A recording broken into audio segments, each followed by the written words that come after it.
नमस्कार दोस्तों, आप सभी का आपके अपने चैनल कालचक्र में बहुत-बहुत स्वागत है।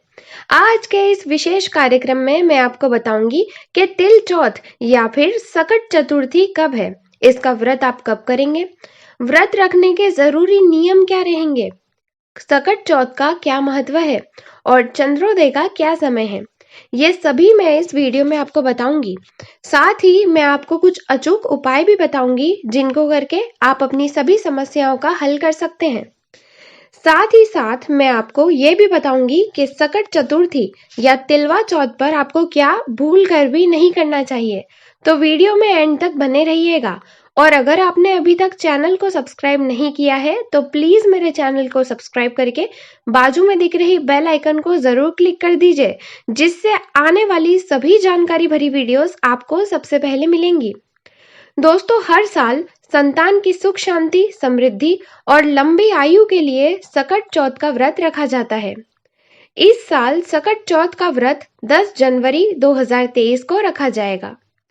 सकट चौथ का पर्व माघ महीने के कृष्ण पक्ष की चतुर्थी तिथि को मनाया जाता है।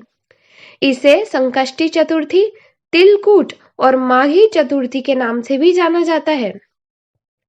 सकट चौथ पर मिट्टी से बने गौरी, गणेश और चंद्रमा की पूजा की जाती है। इस दिन भगवान गणेश की विधि विधान से पूजा करने से सभी संकट दूर होते हैं। सकट चौथ के प्रसाद में तिलकुटा बनाया जाता है। इस वजह से इसे तिलकुटा चौथ के नाम से भी जाना जाता है। सकट चौथ के दिन भगवान गणेश के मंत्रों का जाप करना और कुछ बातों का खास ख्याल रखना काफी जरूरी माना जाता है। तो आइए इसके बारे में विस्तार से जानते हैं। सबसे पहले आपको बताती हूँ सकट चौथ का महत्व क्या होता है। ऐसी मान्यता है कि जो माताएं सकट चौथ के दिन निर्जला व्रत रखती हैं और पूरी श्रद्धा से गणेश भगवान की पूजा करती हैं, उनकी संतान हमेशा निरोगी रहती है। ये व्रत करने वालों पर गणपति भगवान की विशेष कृपा होती है। कहा जाता है कि इस दिन भगवान गणेश और चंद्रमा की पूजा करके सारी मनोकामनाएं पूरी की जा सकती हैं। अगर आपको संतान प्राप्ति नहीं हो पा रही, कंसीव नहीं कर पा रही हैं आप, तो ये व्रत आपके लिए बहुत ही ज्यादा महत्वपूर्ण रहेगा, क्योंकि जो भी महिला इस व्रत को करती है उन्हें संतान की अवश्य प्राप्ति होती है। अब जानते हैं सकट चौथ का समय और शुभ मुहूर्त क्या रहेंगे। हिंदू पंचांग के अनुसार माघ महीने की सकट चौथ का व्रत 10 जनवरी 2023 को रखा जाएगा। सकट चौथ के शुभ मुहूर्त की शुरुआत 10 जनवरी को दोपहर में 12:09 पर होगी और इसका समापन 11 जनवरी 2023 को दोपहर में 2:31 पर होगा। उदया तिथि के अनुसार सकट चौथ का व्रत 10 जनवरी को ही रखा जाएगा, तो इसलिए अगर आप व्रत रखते हैं तो 10 जनवरी के दिन ही रखें।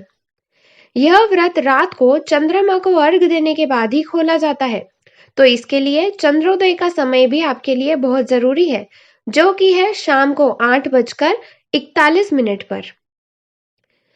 अब मैं आपको बताती हूँ सकट चौथ पर करे भगवान गणेश के इन मंत्रों का जाप, जिससे आपकी सभी समस्याएं, आपके जीवन के सभी संकट और आपके संतान सुख के संकट सभी समाप्त होंगे। और वो खास मंत्र रहेगा, वक्रतुंड महाकाय सूर्य कोटि समप्रभ निर्विघ्नं कुरु मे देव सर्व कार्येषु सर्वदा। ये मंत्र हर कोई जानता है, लेकिन इस मंत्र का चमत्कार असल जिंदगी में आपको तिलवा चौथ के दिन देखने को मिलेगा। इस मंत्र का जाप आप अवश्य करें।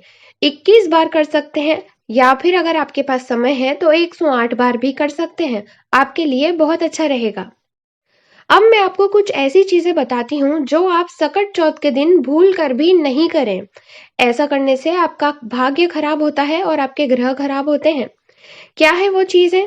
सबसे पहले तो सकट चौथ के दिन भूल कर भी काले वस्त्र नहीं पहनने चाहिए। इस दौरान पीले या लाल रंग के कपड़े पहनना शुभ माना जाता है। सकट चौथ के दिन भगवान गणेश की पूजा के बाद चंद्रमा को अर्घ दिया जाता है।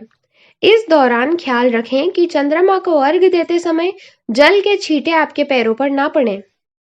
सकट चौथ के दिन भगवान गणेश की पूजा के बाद चंद्रमा को अर्घ देने के बाद ही व्रत खोला जाता है। बिना चंद्रमा को अर्घ दिए ये व्रत पूरा नहीं माना जाता। सकट चौथ के दिन भगवान गणेश की पूजा में कभी भी तुलसी का प्रयोग नहीं करना चाहिए। पौराणिक कथा के अनुसार गणेश जी ने तुलसी जी का विवाह प्रस्ताव ठुकरा दिया था, जिसके बाद तुलसी जी ने गणेश जी को 2 विवाह का श्राप दिया था। तो वहीं गणेश जी ने तुलसी जी का विवाह एक राक्षस के साथ होने का श्राप दिया था। इसके बाद गणेश पूजन में तुलसी का प्रयोग नहीं किया जाता। इस दौरान भगवान गणेश को दूर्वा घास अर्पित करना बहुत शुभ माना जाता है। इस दिन भूल से भी गणेश जी की सवारी यानी कि मूषक चूहे महाराज को सताना नहीं चाहिए। ऐसा करने से गणेश जी आपसे बहुत नाराज हो सकते हैं। तो चलिए अब मैं आपको बताती हूँ सबसे जरूरी चीज कि सकट चौथ की पूजन विधि क्या रहेगी। इस दिन सबसे पहले स्नान करने के बाद सूर्य को अर्घ्य देना चाहिए। इसके बाद गणेश जी की प्रतिमा स्थापित करें। उसके बाद गणेश जी को तिलक लगाएं, दूर्वा, जल, चावल, जनेऊ अर्पित करें। ये चीजों का पूजा में होना बहुत ज्यादा जरूरी है। फिर गणेश जी को मोदक या लड्डू का भोग लगाएं। सकट चौथ के दिन भगवान गणेश को तिल से बनी हुई चीजों का भोग जरूर लगाना है। इसके बाद धूप और दिया जलाकर भगवान गणेश के मंत्रों का जाप करें। आप उस मंत्र का जाप भी कर सकते हैं जो अभी मैंने आपको बताया था। साथ ही इस दिन सकट चौथ की कथा का जाप भी करना चाहिए। इस दिन गणेश जी के 12 नामों का उच्चारण भी करना चाहिए। शाम के समय भी इसी तरह गणेश जी की पूजा करनी है। चंद्रमा को अर्घ देते समय लोटे में तिल भी डालना है। इस दिन गाय की सेवा भी जरूर करनी चाहिए। शाम को चंद्र दर्शन के बाद व्रत का पारण करना है। चंद्र दर्शन करने के बिना ये व्रत अधूरा माना जाता है। अब चलिए आपको बताती हूँ सकट चौथ के खास उपाय, जिन्हें करके आपकी जिंदगी से सभी समस्याएं समाप्त हो जाएंगी, सभी संकट टल जाएंगे। तो पहला है आर्थिक तंगी। अगर आप किसी भी प्रकार से पैसों की वजह से परेशान हैं, आपके पास पैसे नहीं आते, आपको आर्थिक तंगी है, तो आप क्या करें कि इस दिन भगवान गणेश की पूजा के साथ उन्हें घी और गुड़ का भोग लगाएं। पारण के बाद यानी कि आप जब व्रत तोड़ते हैं, इसके बाद इसे प्रसाद के रूप में खाना है और घर के सभी सदस्यों को बांटना भी है। दूसरी चीज मैं आपको बताती हूँ कि अगर आप मेहनत या सफलता का फल नहीं आपको मिलते हैं, आपको सफलता नहीं मिलती, अगर आप काम में पूरी मेहनत करते हैं और आपको उसका फल प्राप्त नहीं होता, तो आपको श्री गणेश के मंत्रों का जाप करना है। जैसे ओम गंग गणपते नमः क्या 11 बार जाप करना है और उन्हें हर मंत्र के साथ एक फूल भी अर्पित करना है। इसके बाद तिल और गुड़ के लड्डुओं का भोग लगाना चाहिए।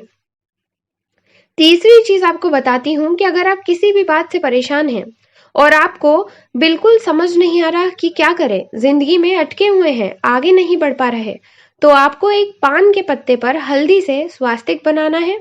उसके बाद उस पत्ते को भगवान गणेश को अर्पित करना है और उनसे प्रार्थना करनी है कि सभी कष्ट दूर हो जाएं। दोस्तों, ये 3 चमत्कारी उपाय अगर आप करते हैं तो आपके जीवन से सभी संकट टलेंगे। चाहे फिर आपको कोई भी परेशानी हो, चाहे वो पैसों की हो, नौकरी की हो, संतान की हो या फिर कोई भी मनोकामना हो, सब कुछ इससे पूरा होगा और आपको सभी समस्याओं से छुटकारा मिलेगा। अगर आप सकट चौथ की व्रत कथा सुने बिना आप उपवास रखते हैं, व्रत रखते हैं, तो ये पूरा नहीं माना जाता। दोस्तों, मैंने सकट चौथ की व्रत कथा का इसके बाद वीडियो आने वाला है मेरा, तो आप उसको भी जरूर देखिए। उसमें मैंने आपको बिल्कुल सही तरीके से सकट चौथ की व्रत कथा सुनाई है। तो अगर आपको उसको सुन लेते हैं तो आपके जीवन से सभी समस्याएं खत्म होंगी और आपको व्रत का पूरा फल मिलेगा। तो चैनल को सब्सक्राइब जरूर कीजिए ताकि मेरी व्रत कथा वाली वीडियो आपसे मिस ना हो जाए। तो मैं मिलती हूँ आपसे अगली वीडियो में। तब तक के लिए खुद का ध्यान रखिए, खुद से प्यार करिए। जय माता दी।